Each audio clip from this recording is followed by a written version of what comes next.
The New Species, Chapter 15. Subject, Shiphead Ulina. Species, Urakari. Description, reptilian humanoid. No tail, 5 foot 3 inches, 1.6 meters, average height. 135 pounds, 61 kilograms, average weight. 105-year life expectancy. Ship, RSV Lawalana. Translation, Fights with Honor. Location, Illyria II. I had warned the Thanatos that there may be delays in communicating with them because of our first contact protocols, but I still felt a certain sense of unease. I had let the aliens get my hopes up about our war with the OU. If they help us, we're damn near certain to win. But certain anxieties were haunting me now that I wasn't with them anymore. What if the United Systems decide to go home? What if our diplomat messes things up with them and they declare war? What if they mess things up with the diplomat and we declare war? Shiphead Ulina, this is Station Master Nix. Please respond. The hail saved me from further spiraling. This is Shiphead Ulina, I replied.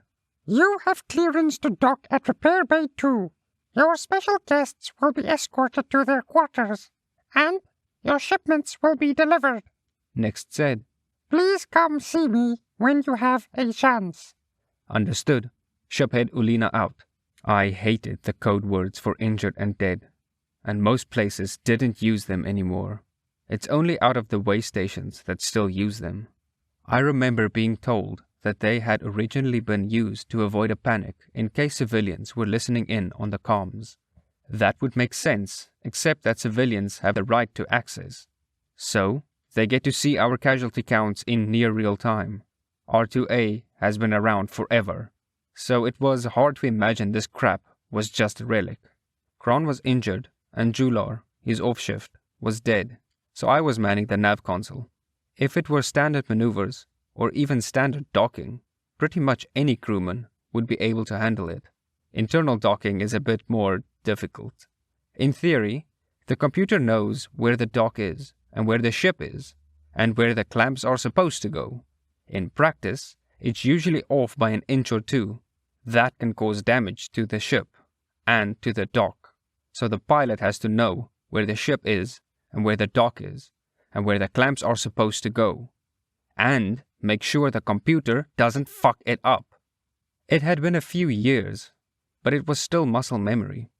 The computer was a tad too deep and had overcorrected our yaw. So I inputted the corrections and slowly docked the Lawalana. Come to think of it, it hadn't even been docked in the USS Thanatos. It had been grabbed and scooped up.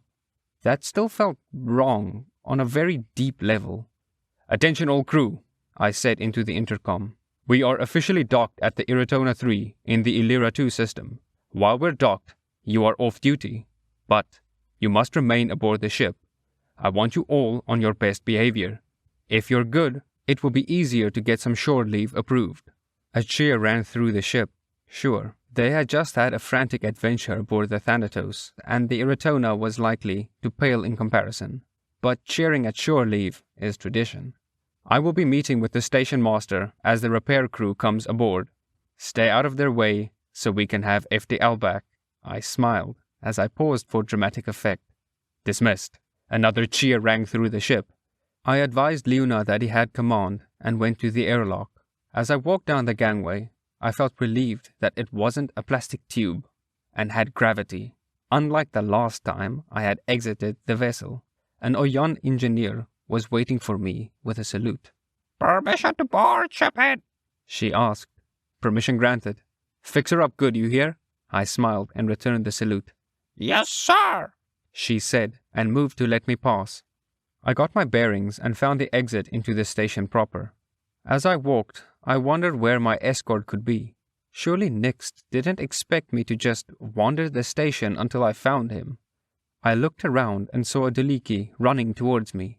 I stopped and waited for him. Are you the Shiphead? He asked between breaths. Yes, I'm Shiphead Ulina. Nice to meet you. I paused, waiting for an introduction. Please, I'm with Intel, but we don't have a big staff, so I'm the errand boy today. Do you mind if we relax a moment? I've been running for a while, he said as he doubled over and rested his hands on his knees. I nodded, and we waited for him to catch his breath. Once he was finished, he gestured for me to follow him. He gave me an abridged tour of the station that was limited to the path we had to take. He explained what each place was and gave a brief history about it. Once we were outside the station master's office, he turned to me. By the way, I don't know if you know this, but Nixt is a Kinran, he whispered. He is very nice, though. Don't be afraid. I've served with Kinran before. It won't be a problem, I said with a smile. It was a pretty fair warning. The Kinran would startle anyone who wasn't used to them, and some who were.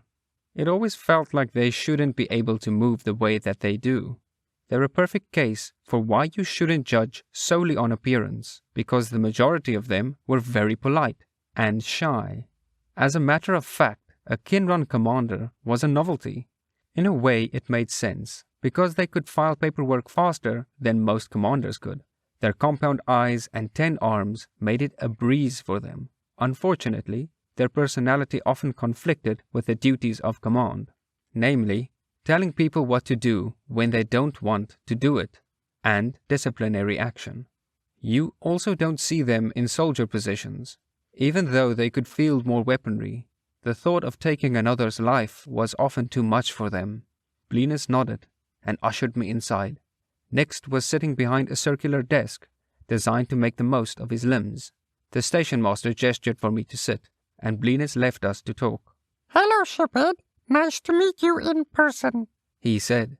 The feeling is mutual, Station Master Nixt, I said, wondering how he was going to broach the subject at hand. Let's talk about the aliens. That was blunt. Yes, I said. First, the ship is called the USSS Thanatos, and it is a carrier. A carrier of what? He asked. A carrier of other spacefaring vessels, specifically 10 frigates. They also consider it to be their diplomatic vessel. 10 frigates? He asked, his limbs and mandibles twitching nervously. That was the only way you could tell that a Kinran was shocked, aside from their voice. They don't have eyelids or eyebrows to raise. You also couldn't tell where they were looking, because they were looking everywhere. Compound eyes. Yes, they come in peace though. Their war vessels are much more terrifying, I said, remembering what I had seen. I take it that they are a very advanced race, Nixt said. Races. There are multiple. The second thing is that they represent another galactic governing entity, known as the United Systems. There's another republic? His limbs twitched even more frequently. I'm not sure if the US is a republic or not. I know they have multiple governing agencies, one of which is called the Directorate. They run the military. One of the directors is aboard the Thanatos and will be handling first contact, I said, knowing what the reaction would be. Their military handles first contact? He asked in a shrill voice. I was going to give this poor Kinran heart failure.